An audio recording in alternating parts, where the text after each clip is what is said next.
All right, we are live. The post day two of the fifth test match. What a chaotic day it has been. Before, so I was planning to say a lot of things, but like a second before I went live, someone sent me a news about how Jasprit Bumrah will not bowl in this match anymore.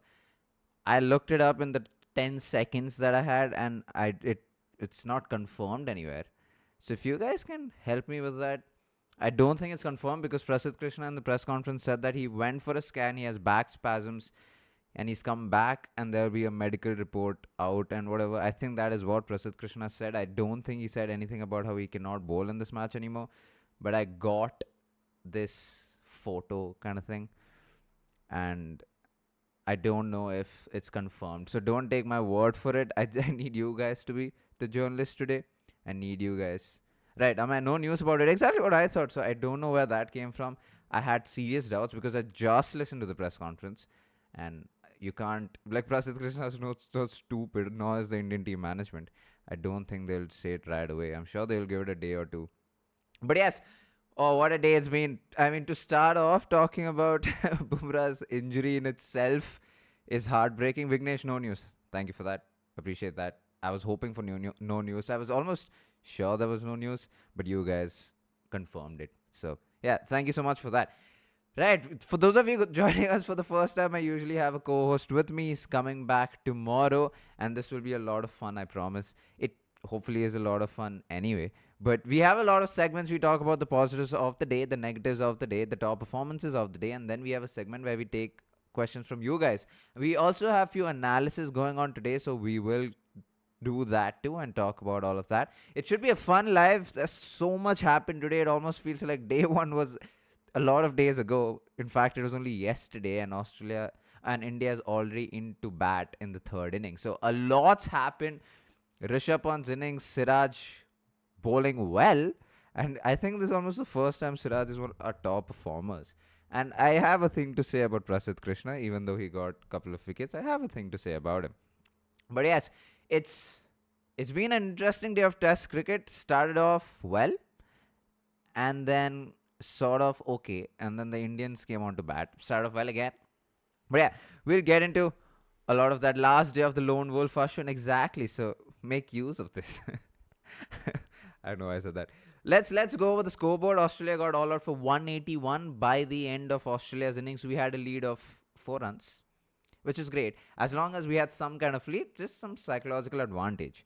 And then India is still batting 141 for 6. We lead by 145 runs. A lot of questions will be asked about. How many runs is enough? Which we will talk about because I have an idea, I think. Again, for those of you guys joining us for the first time, can you hit a like on our stream? Really appreciate it. Oh yeah, sorry. Vamsi Krishna, hi. Frolic Fox, hi. Anirudh, hi. Vasu, hi. Surya, hi. John, hello. I usually do the hello bit in the start, but I was so, like, in my head, I was so worried about the Bumrah getting injured. I needed to ask you guys that. But yes, I will, of course, say hi and acknowledge a lot of you. Vignesh Ram, hello there. But let's get on with this because there are a couple of things to talk about. And the first is the seam. And after this, I'll get into the morning recap for those of you who cannot wake up. Hi, Mohilan. I'm sorry if I pronounced the name wrong. Mohan, hi. For those of you guys who couldn't wake up at 5 a.m. because you'd rather sleep, which is, again, completely fine. There are a couple of things that I will recall on what happened in the morning session. But before that, let's talk about the pitch in itself. I was hoping secretly that the pitch settles down enough for the batters to at least have an upper hand by the time India comes on to bat, but that is obviously not the case. Not only did the pitch get quicker today, there was a lot more seam movement as compared to yesterday, which says something about the pitch. This is the most drastic the Sydney pitch has been. And like Vasu said, this pitch does have demons in it. A lot of seam movement. I don't know how this pitch will be rated. I brought this up yesterday. I was hoping that the pitch settles down for this pitch to be rated all right. But after day 2, I don't know how the pitch will be rated. A lot of bowlers, of course, will like this pitch. But you can only have a certain amount of bounce and a seam movement on day 2. And there are some bounces, if that's a word, that almost seem dangerous. I mean, in my head, I feel like I'm okay with this pitch. But then when you objectively look at how it's only the day 2 of the match, and India is already batting the second time, and we are already 6 down. Of course, our batters, of course, gave wickets away, but the Australian batters struggled too. So there's a lot to talk about the pitch. And so by the end of the test match, I will be very interested to see how the ICC rates the pitch. But yeah, of course, it assists the fast bowlers and it will continue to do so. I don't see signs of it settling down at all at the moment. There were a couple of minutes, it felt like the pitch settled down until the ball was hit hard in the good length area and either picked up or seamed out or seamed in. There was a lot of that going on. So every time it looked like the pitch was settling in because of the sun beating down, it wasn't. But the color of the pitch did change from it being lush green, not lush, but just green, to looking dry today. But that's because of the sun. Also, why I thought it might just settle down. But if anything, the cracks will start to open up, so it might just get more and more difficult to bat.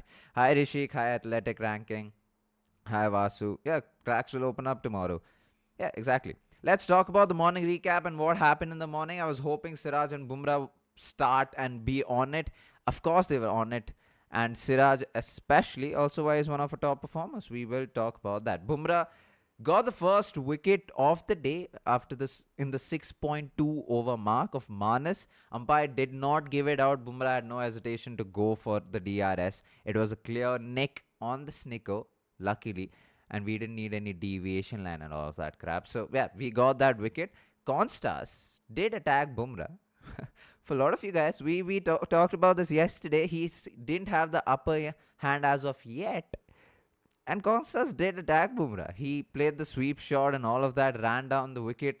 If anything, for now, I'm going to make a controversial statement.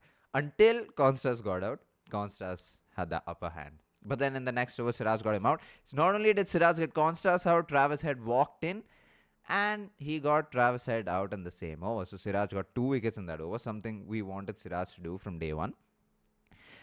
And yeah, Prasidh Krishna started off and was all over the place. It's not because I dislike him. Yes, he did get those 3 wickets. We will talk about this. But let's go on to the next segment before I'm being called out for hating Prasidh Krishna. Let's talk about the Thunder Down Under and the positives for the day. Couple of things. I thought the captaincy was fine. It was all right. It was better than the last few matches, and this is no shade to Rohit Sharma. I'm just looking at captaincy objectively. When Bumrah was on the field and when Steve Smith was batting, there was a leg gully, there was a short leg. There's a lot of attacking fielders. And then when Bumrah was off the field, we could talk about how Virat Kohli was setting the field to the tail-enders, which I thought was a bit iffy. It almost seemed like he was warming up to captaincy and there was a bit of rust which you could see in his captaincy, which is very interesting, which we will talk about in the Blunder Down segment. I keep saying that we will talk about a lot of things. Hopefully I cover them. But yeah, field setting for the most part was all right. There was a lot of attacking fielders and they had those deep fielders to cut off the boundary, which I thought was a bit iffy. If it was for someone like a Travis Head or even a Constas for that matter, I would have understood. But we had that for other batters and they could easily rotate strike, which I did not like. But for for starters, they had attacking field, and which I really appreciate.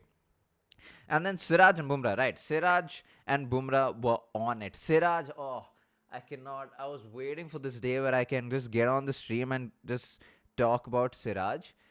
Oh yeah, the Rohit Sharma interview. We'll get to that too. I hope one of you guys talk about or ask me a Rohit Sharma question. We'll talk about that. But Siraj, yeah, I couldn't wait to get on a stream, get on live. Hey, Saritha, thank you so much for the super chat, 179. Hey, thanks so much for the super chat. Should have played Pant like that. Love you guys. Hey, appreciate that a lot. Thank you so much. But yeah, I couldn't wait to get on stream and just compliment Siraj because he was on it today. He was letting the ball swing, letting the ball seam. Every other live that we have had, the only complaint we talk about is the inconsistency that Siraj has and the fact that he's not able to move the ball. Today and last evening, he was able to move the ball quite a bit by doing both seam and swing, which is what he was able to do today, and he just bowled magnificently. I was very, very happy for him. He looked on it. It took 5 test matches for him to start off well, but here we are. I'll take this any day of the week. If at a pressure situation when India needs to win a test match. If he's going to step up, great. Like, good on him. And even Bumrah. I mean, Bumrah was almost unplayable in the first session. He's been unplayable throughout. He also becomes the highest wicket taker in Australia, beating Bishan Singh Bedi, which is an interesting stat if you think about it. But yeah, Bumrah was on it. Bumrah and Siraj. I was just very happy to see it. Prasidh Krishna did struggle in the beginning, but later on he again came into his forefront. Every time he pitched it up, he got a wicket. I thought that should have been a telling sign for him. Every time he pitched it around the good length, there are a couple of low full tosses, which I did not understand why that happened. But yeah, every time Prasidh Krishna pitched it around the good length area, good or full, like between those areas, he was able to get wickets, and he just wasn't doing that consistent enough. But every time he did it, he got a wicket. So who am I to complain about? NK at 2 gets 2 wickets. I thought he bowled really well. Him progressing as a bowler is something I would want to see. We made a whole video about this, which, by the way, tanked. If I'm going to be completely honest on live, that video just hasn't got any views, which is fine, but just it's something that we were very interested to talk about because NKR is a really interesting prospect, and to see him improve his bowling is something we really wanted to see.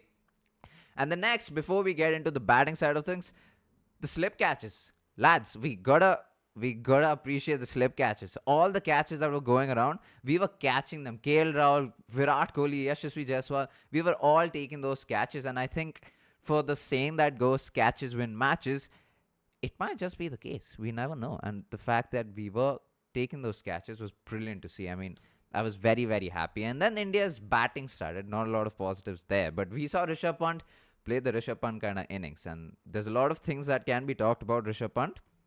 I was very happy to see how he went about his first innings.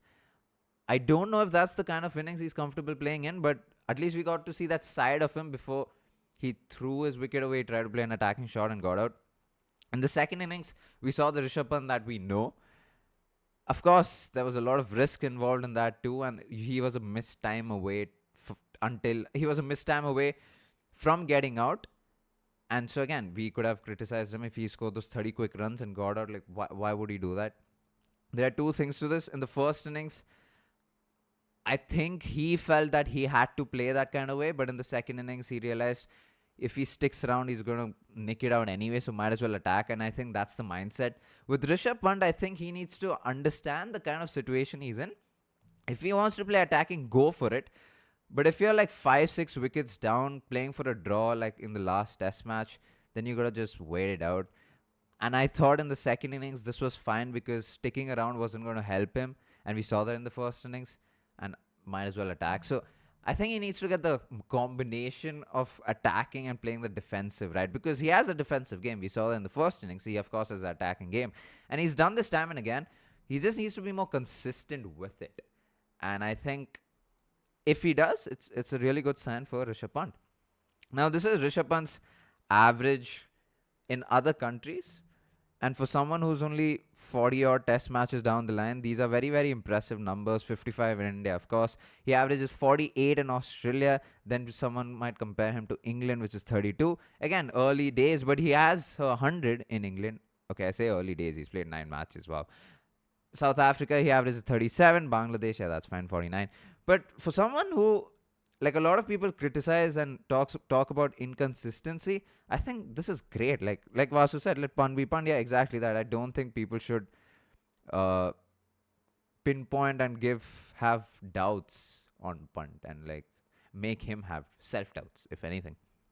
Before we go to the blunder, let's get a few questions from you guys. Hence the name From the Stands. So we'll get a few questions from you guys and then we'll move on to the blunders and everything. Vibhaka, was Pant's innings a response to Gavaskar's harsh remark about his natural game following his dismissal at MCG?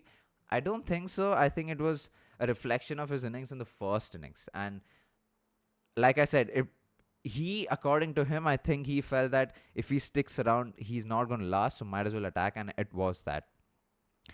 Dhruv, hey, thank you so much for your super chat. What does your gut say who will win? Mine says India. First of all, appreciate the super chat. In the last test match, I didn't say this on live, but I had when I was having a conversation with my friends, I told them that India might just lose. if it's a draw, like it'll be great. And India lost. I'm not saying I understand the game better than you guys, but I'm just saying I'm a very pessimistic that way. I hope to be optimistic, and the optimistic one is Pratip, who's unfortunately not here. If he took your question, I'm sure he's going to say India is going to win. As a pessimist, I'm not going to say anything. I know you gave the super chat, and I appreciate that a lot, but I don't have much to say about who's going to win because you guys won't like it. Avinash, looking back at this match, how crucial was Pant's knock? Also, Jadeja looked completely incapable of taking singles, let alone scoring, and him and Sundar seemed almost afraid of the ball and did nothing. All right, I have a thing or two to say about this. Jadeja was also dropped, so keep that in mind. Pant's innings was crucial because it almost felt like a shift in momentum. We saw the Australians just setting the field outside. Also, I wanted Pant to last a little longer, and I feel like it's those situations where you're attacking and it's great, and you got those 60 runs, but again, if I'll be hypocritical if I say he could have just taken a single or left that ball, but like Pant could have left a lot of other balls previously that he hit for 6. So Pant's knock was very crucial. I was hoping he would stay a little longer, at least those 80-90 runs, if he scored those 80-90 runs. See, Jadeja looking incapable. Not everyone can bat like Pant, because Pant was going the way he was. It looked like Jadeja was struggling, which he was. He was struggling a lot. He was not able to meet the ball with the bat. And every time he left the ball, he felt unsure of leaving the ball. He also gave a simple catch to Khawaja, which Smith fiddled with and then dropped. Sundar, I felt, played fine. Sundar was playing the kind of innings Sundar is known to play. He's not unnecessarily, I'm not going to say unnecessarily, but he's not overly aggressive. He was playing fine. I just feel like if they can play the way they have and they play the way they are, and if they can get the scoreboard ticking, that's fine. Like, I'm fine with them batting as long as they possibly can, because tomorrow is going to be day 3 anyway. So if they're going to bat as long as they can playing this way, that's fine. If you're going to just stay in, then get out, then some questions can be raised, the way Jadeja almost got out. But it's a very, very difficult pitch to bat on. We've seen the Australian batters struggle. We saw the Indian batters evidently struggle. It's a difficult pitch to bat on. So for Sundar and Jadeja to even survive the end of the day, that's great. Like, this is what we want. We don't want wickets falling. So we'll take that. Let's move on to Blunder Down Under. There's another segment of From the Stand, so I'll take questions then. Thoughts on Gill's wicket? I shall come back to that. Let's start off with the bowling. Prasidh Krishna, when he started off, he was all over the place. I think one of you said he was bowling like a T20 kind of innings, and it was very erratic. It was all over the place. A lot of balls down the leg, a lot of low full tosses, a lot of half volleys, a lot of short balls. I mean, on this pitch, a short ball is not a bad idea, except it wasn't targeted well. And of course, he got this couple of wickets, but they were the only good balls almost. Excuse me, I'm sorry about that. And yeah, and it just felt like Prasidh Krishna was weak to begin with. But then, in the press conference, like I said, which I try to listen to, he said that during lunch, when he realized he's not on it, he sat with the statistician of the analyzing people, and he realized what to do, what not to do, and like where he was going wrong. And he came back, and I thought after lunch he did quite better, even if he was leaking runs even then. I'm harsh on Prasidh Krishna because you're playing for the Indian team, and if you're the third fast bowler, you have to be on it. I didn't expect it. I didn't expect him to be completely on it, but I just felt he could have done a lot better in terms of leaking runs. Bumrah's injury, yes, that's still a big concern. Me and him are pretty similar when it comes to I don't hate Prasidh Krishna. I just think he should do a lot better. But yeah, Bumrah's injury is a concern. If he's not going to bowl, then we will need a higher target. If he is going to bowl, then how many overs can he bowl? And even if it's how many overs can he bowl, how many overs in a session or in an hour can he bowl? There's a lot of conversations around that. We were leaking a lot of runs after lunch. I think that's also to do with the field placements, but that's also to do with how Bumrah didn't bowl. Bumrah bowled 1 over after lunch, and then Virat Kohli had to deal with NKR, Siraj, and Prasidh Krishna. 3 very inconsistent fast bowlers. At least Siraj was on it, so you could depend on Siraj, but the other 2 are very inconsistent. It's Prasidh Krishna's first test match in Australia in this series, and it's NKR's first series. So, like, you can't expect a lot from it. So, I think that's also why the defensive field. But yeah, we were just leaking a lot of runs regardless. Yeah, weird in outfield. I didn't understand some of the in outfields. If you want to cut out the boundaries, that is understandable. But there was at one point a deep third man, a deep point, and the covers was open, and then there was a deep covers. There's a lot of weird in outfields going on. And so the batters could easily just nudge it and take. They didn't even have to nudge. They could just tap and run for a single because there was no one closing in. So that is something to think about when the Australians come to bat the next time around. Vasu, I'm going to say it again, buddy. I'm going to say it again. The top order did not step up. Like they have in this entire series, top order did not step up. You know what's interesting? A bit of. If you want me to explain what this means, I honestly can. But with Jaiswal and KL Rao's dismissal is technically very beautiful to watch, right? Because the same bowler, I think it's the same bowler, but let me know if you want me to explain what this means because I love this part of things. When KL Rahul got out bowled, he was playing outside the line of the ball nipped back in, he gets bowled, which is very interesting because it's the exact opposite that happened to Jaiswal. Keep in mind that one is a lefty and one is a righty, so it's the same delivery or same type of delivery, the ball moving into a right-hander and ball moving out to a left-hander. So when KL Rahul was batting, KL Rahul plays outside the line of the ball, misses the ball, bat and bad gap, gets bowled. Jaiswal, the same kind of delivery. Jaiswal plays inside the line of the ball, misses his outside edge, gets bowled. I thought that was top class bowling. Jaiswal getting squared up from around the wicket, and he didn't get squared up, but he didn't have a clue of where to play because the ball seemed out quite a bit.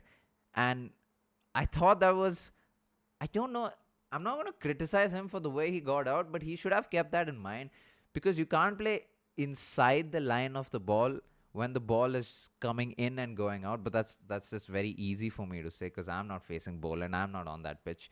It's the easiest thing for me to say, don't play inside the line of the ball.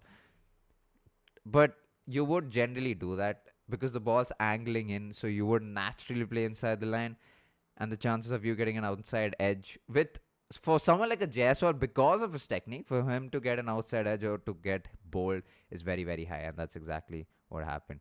It's very, as much as I didn't want to see those wickets, it was beautiful masterclass of seam bowling.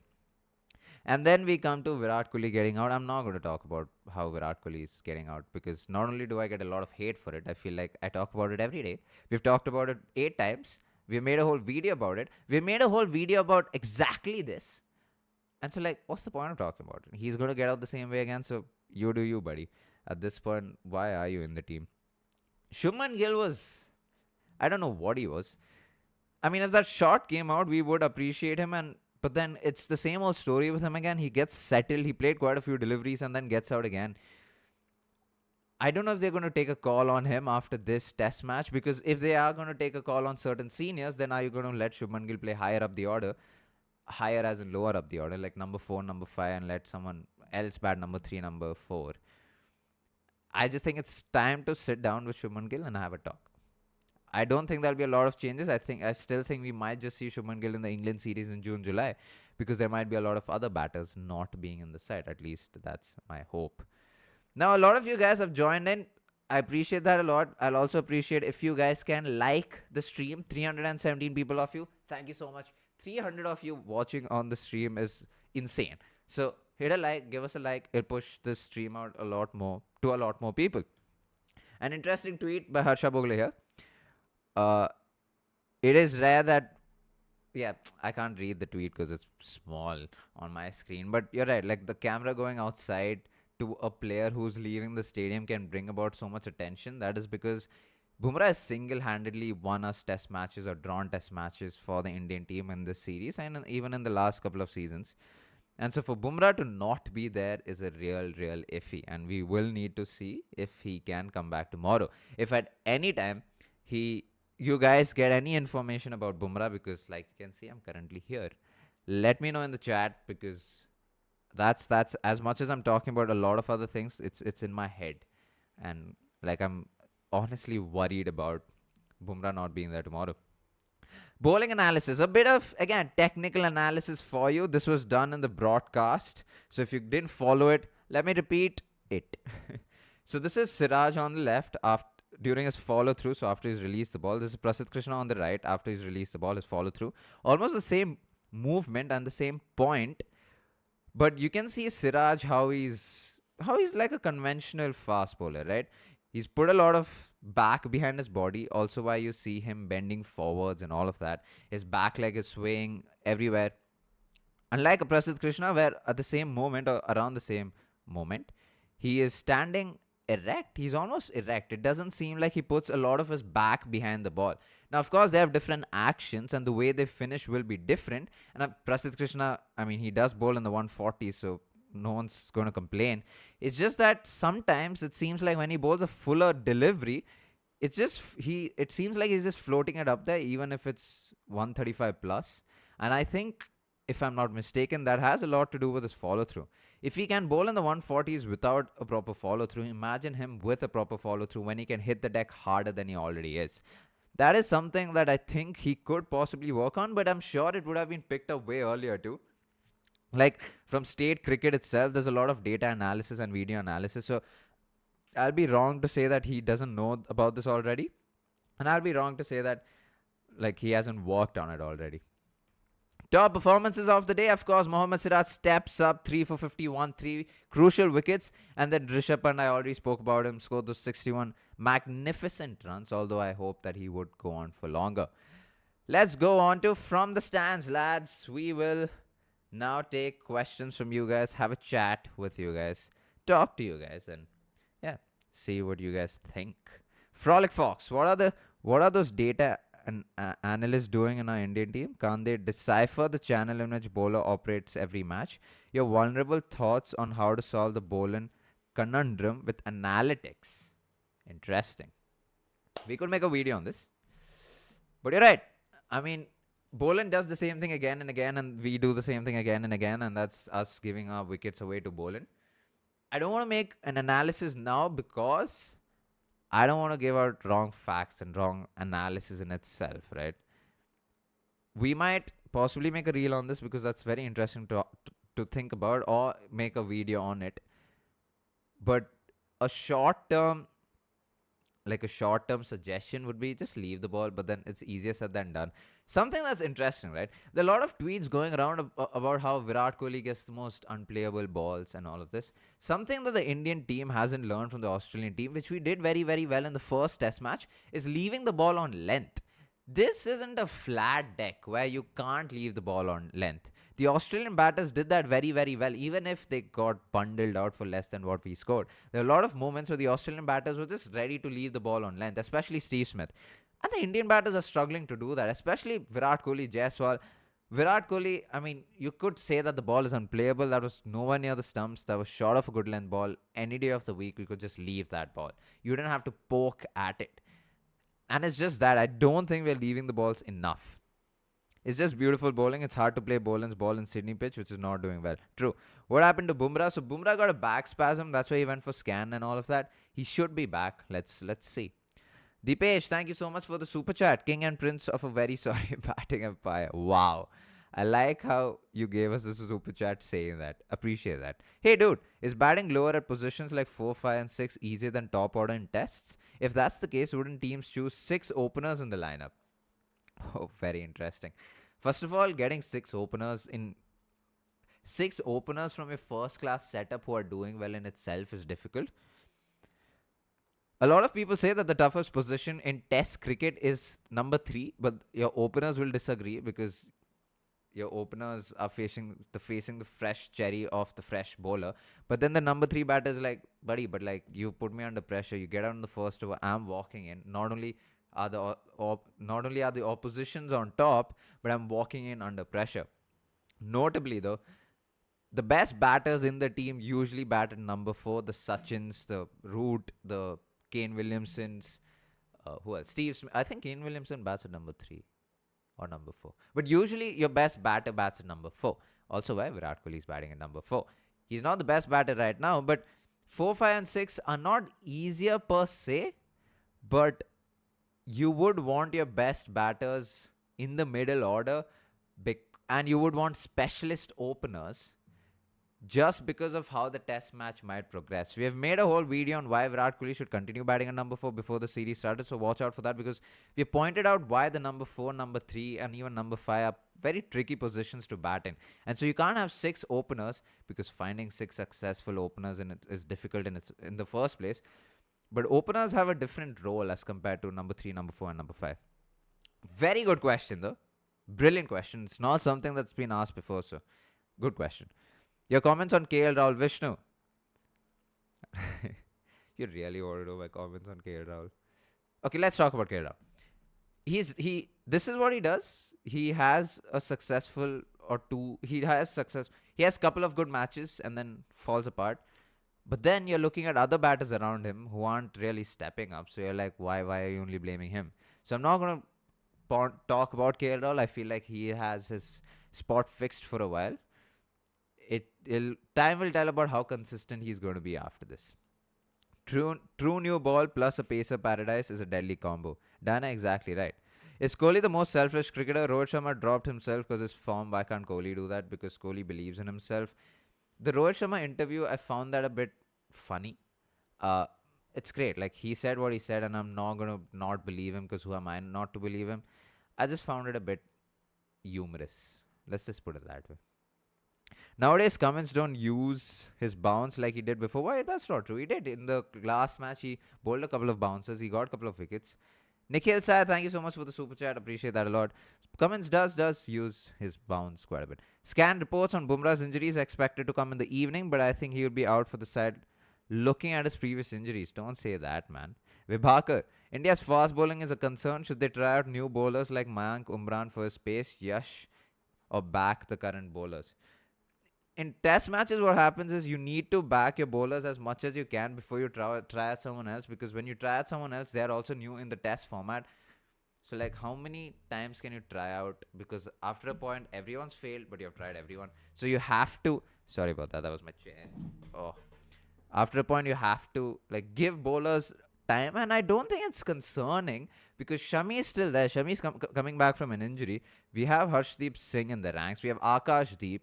We have Jasprit Bumrah, we have Mohammad Siraj, we have Mukesh Kumar, we have Yash there, we have Navdeep. Navdeep Saini is a bit iffy.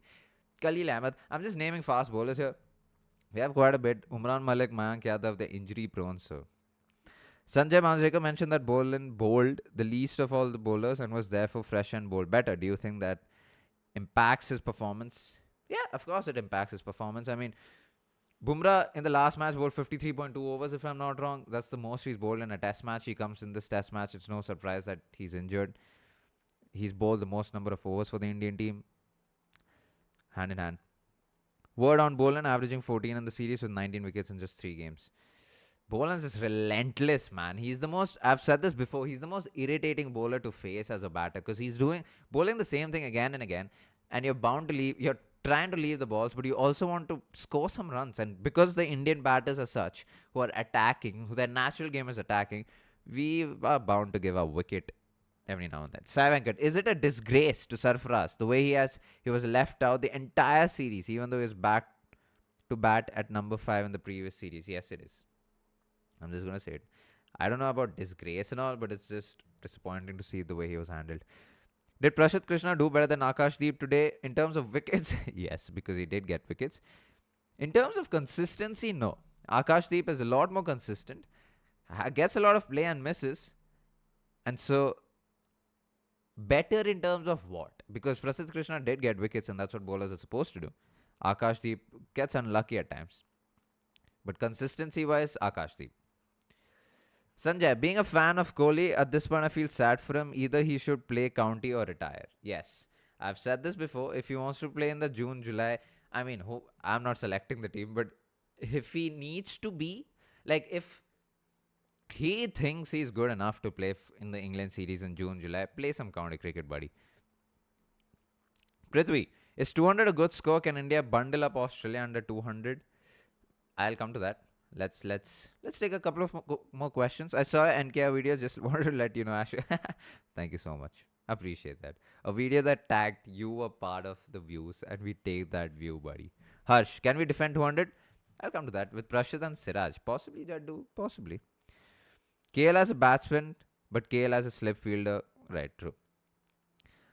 Shri Krishna. The main problem with selectors is that the team is based. I've talked about this before, lads. I've talked about this before. We'll take this one last question and then I'll move on. NKR and Harshit Rana, they have good first class performances. They might have the selection might have been based on the IPL, but that's like Gautam Gambhir management thing. Until Gautam Gambhir came on, but even with Gautam Gambhir, a lot of our test selection has been based on Ranji performance. And this thing going around of how the selection is based on IPL is not true. There's plenty of examples with Sarfaraz Khan, Abhimanyu Ishwaran, now Mukesh Kumar, who was selected early on in the year, Yash Dayal. A lot of these guys are selected based. Akash Deep. I mean, Akash Deep is a great example. Prasidh Krishna is a great example. He has a bowling average of early 20s in first class cricket. A lot of these guys are selected based on their Ranji performance. Tanush Kotian, replacement, Ranji performance. A lot of these guys, Sundar, even Sundar for that matter, is based on. Sundar is a bit debatable. We have made a whole video on this. But apart from Sundar, a lot of these guys are selected based on their Ranji performance. And this thing going around of how they are not doing well because of their IPL performance is just not true. And I dislike the fact that this is a thing that's going around, because Agarkar has done a fantastic job with rewarding players who have performed in the Ranji Trophy. Not everyone can be rewarded, because in the end only 15 players can play. Of course, there's frustrations that certain players are backed for way too longer. But again, a lot of selection. Dhruv Jurel, these are all guys from first class cricket. So that's something to keep in mind. Now let's talk about Border Down Under and what India needs to do tomorrow. And that is easier said than done. Get as many runs as possible. I said this, that if Jadeja and Sundar can bat the way they are doing right now, it's fine. As long as you also get the scoreboard ticking at some point. And then we have, hopefully Bumrah comes out to bat, because then we can get more runs on the board. He could possibly one of the highest scorers for the team again. And yeah, and Siraj and then Prasidh Krishna. I don't know how much Prasidh Krishna can score. Hey Nikhil, thank you so much for the super chat. I saw Rohit Sharma coming into ground in Drinks boy dress and nobody bothered him at all. He gave a hypocritic smile. He looked like shit today. I don't have any opinions on that. I do have opinions on his interview. I just can't say it on the live, because I'm a journalist. So like my opinions don't really matter that much. But yeah, Sundar and Jadeja should bat as long as they can, and then Prasidh Krishna, Siraj, and hopefully Bumrah. When India come on to bowl, they should have the same strategy or the same tactics or whatever, the same analysis and all of that, same game plan as they did in the first innings against Australia. The field set for the most part was accurate and the game plan was accurate. I'm hoping Prasidh Krishna can come out stronger than he did. Jadeja can give more overs. Siraj continues to be on it, and we see a couple of overs from Bumrah. Now, the real question is, how much is enough as a target? If Bumrah can bowl, I feel like 200 is enough. Not because I've done great math, but a lot of commentators are talking about how 200 seems enough.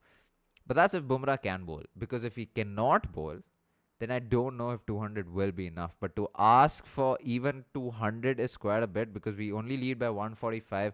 We have 55 runs to go with only 4 wickets in hand. So it's a lot of ask. If you can get to at least 180, 200, get to around a first inning score, that will be commendable. But then you're hoping for Bumrah to bowl, and you need Jasprit Bumrah to bowl. And if he does not bowl, there'll be a lot of questions, and I don't see us winning the Border-Gavaskar Trophy. And we might possibly have a result tomorrow, or maybe the first session of day 4, but I think it's going to be tomorrow. That's going to be my prediction. You have Dhruv Jurel from number 3, number 6, yes. Right, before we end this stream, a lot of us are talking about line and lengths. A lot of us are talking about fast bowling. A lot of us are talking about, especially Vasu. I don't know if he's still there. Vasu, give me a hi if you're there, or say something. Every day in the stream, he reminds us of how Jasprit Bumrah is better than Glenn McGrath. But talking about line and lengths and everything, I'm going to suggest Glenn McGrath's book. It's called Line and Strength, something that, signifies his bowling his entire career. One of the best in the world.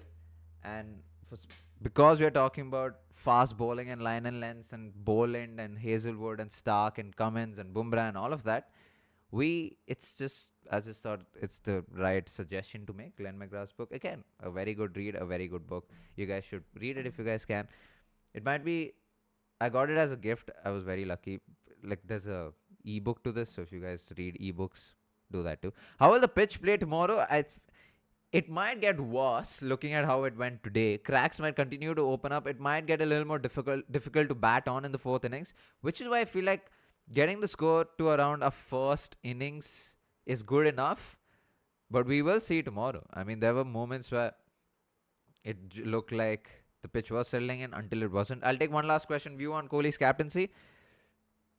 Shrikant, yeah, I mean, that's true. I wasn't comparing them. I was just talking about his book. But view on Kohli's captaincy.